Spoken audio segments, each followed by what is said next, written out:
according to the principle of increasive entropy, for irreversible processes taking place in the universe, the total entropy change is positive, or the entropy of the system increases. Now, we may see the entropy changes for certain processes. First, we can consider our irreversible heat engine. Entropy change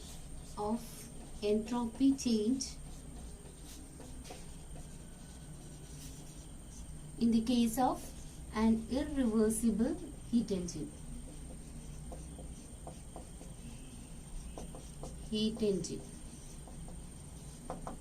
So first we can consider an irreversible heat engine which absorbs Q1 amount of heat at temperature T1 and rejects Q2 amount of heat to a sink at temperature T2. So an irreversible engine, it absorbs Q1 amount of heat from the source at temperature T1 and rejects Q2 amount of heat at temperature T2 to the sink.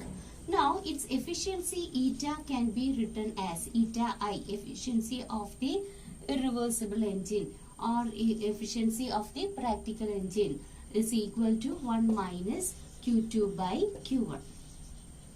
This may be marked as equation number 1. Now we can consider a heat engine working between these two temperatures, which is an reversible engine.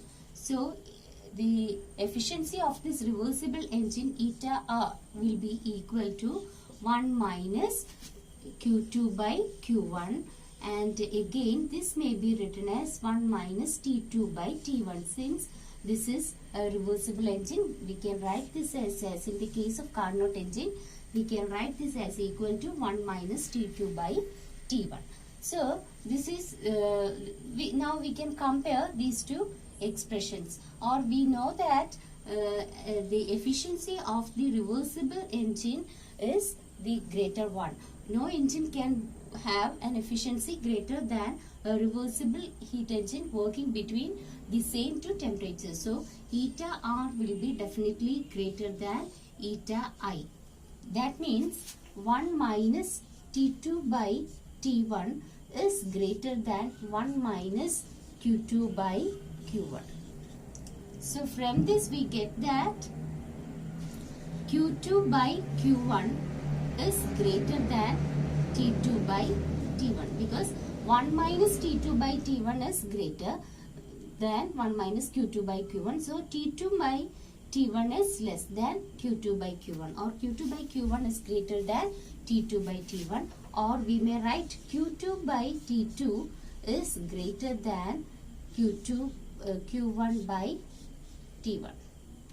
Q2 by T2 is greater than Q1 by T1, or we may write Q2 by T2 minus Q1 by T1 is greater than 0, or this is a positive quantity. What is Q2 by T2 minus Q1 by T1? It is the change in entropy of the system. So change in entropy of the irreversible engine, because it absorbs Q1 amount of heat at temperature T1. So the corresponding entropy is Q1 by T1. Its final state, it finally rejects Q2 amount of heat at temperature T2. So its final entropy is Q2 by T2. So change in entropy is Q2 by T2 minus Q1 by T1, and it is greater than 0. That means the entropy of the system increases. So for an irreversible heat engine, we have proved that the entropy of the heat engine increases. So next let us see another example, that is the entropy change in an isothermal expansion of a gas.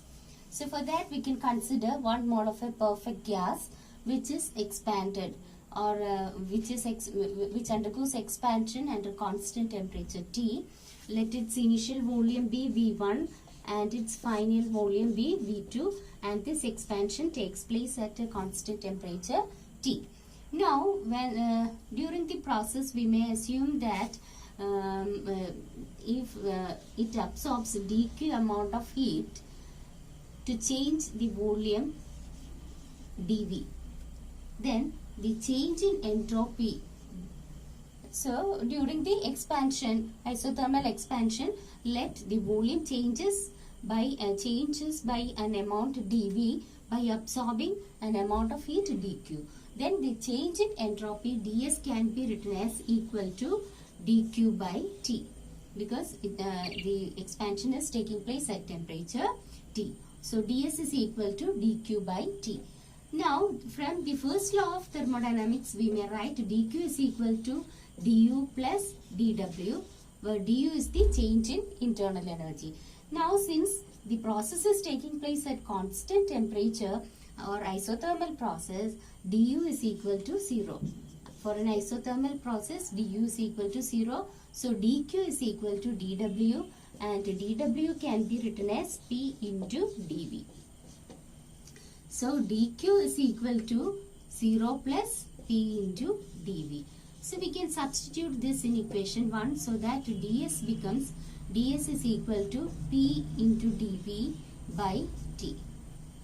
So for this perfect gas, we may write PV is equal to RT, and from this we may write PT is equal to R by V.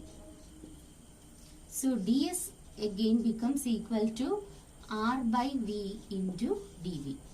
Now we may calculate the entire change in entropy when the system moves from, or the volume of the system changes from V1 to V2 is equal to integral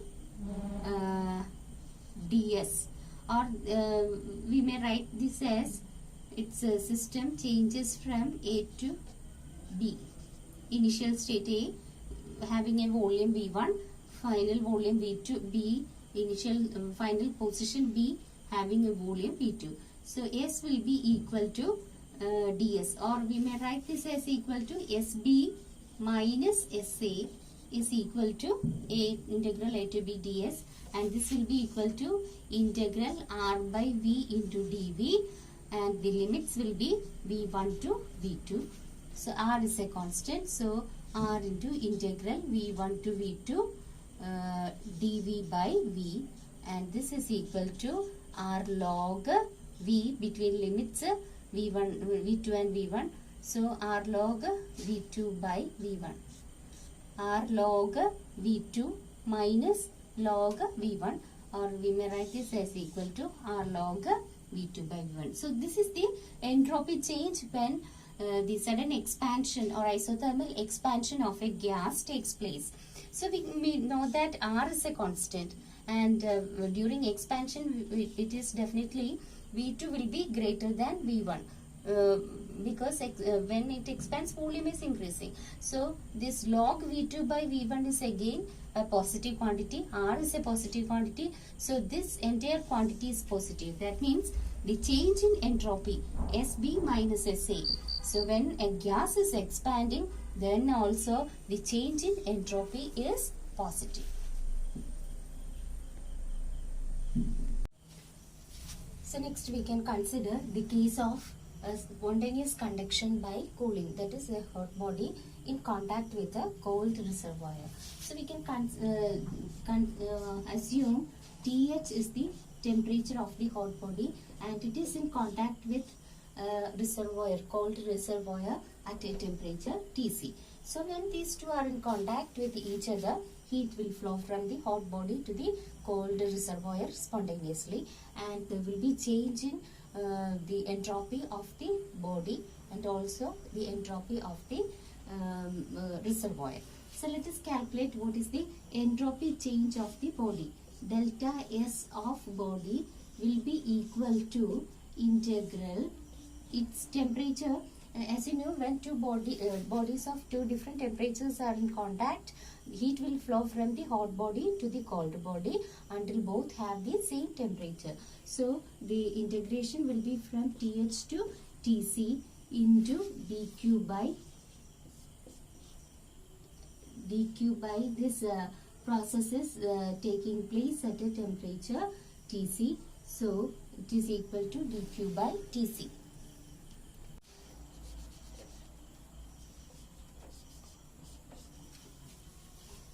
So delta S body will be equal to integral Th to Tc dq by T, and we may write this as equal to dq can be written as integral Cv into dt by T between limits Th and Tc, and Cv is a constant, so it can be taken out of the integral.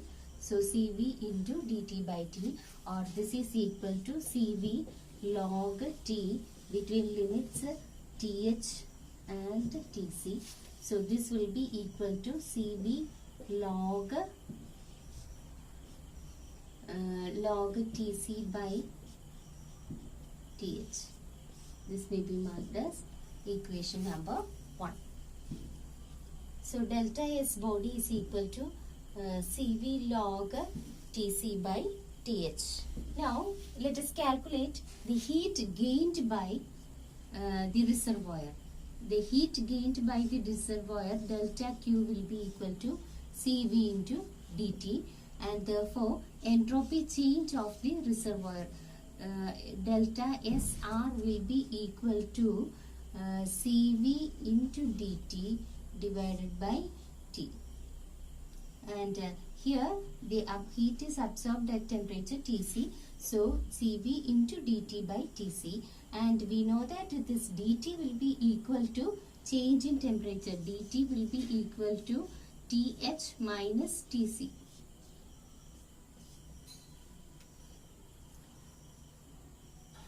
Or change in temperature will be equal to Th minus Tc divided by Tc. So this is the expression for this is the change in entropy in the case of reservoir. This may be marked as equation number 2. So the total change in entropy, delta S total, will be equal to the change in entropy of the body plus change in entropy of the reservoir. So this becomes Cv log Tc by Th plus Cv into Th minus Tc by Tc.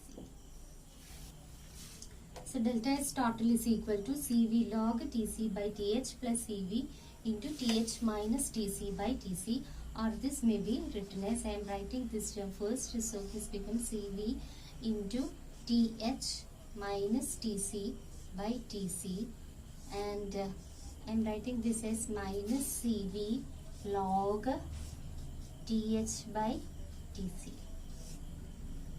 Reciprocal of Cv log Tc by Th is equal to minus Cv log Th by Tc. Now we can introduce this Th minus Tc term here. For that I am adding or I am subtracting Tc and then adding Tc to this term. So this becomes Th minus Tc by Tc plus 1. So the delta S total will be equal to Cv into Th minus Tc by Tc minus Cv log 1 plus Th minus Tc by Tc. Now put this Th minus Tc by Tc as equal to x. So this becomes Cv into x minus Cv into log 1 plus x. Now we can expand log 1 plus x. So this becomes Cv into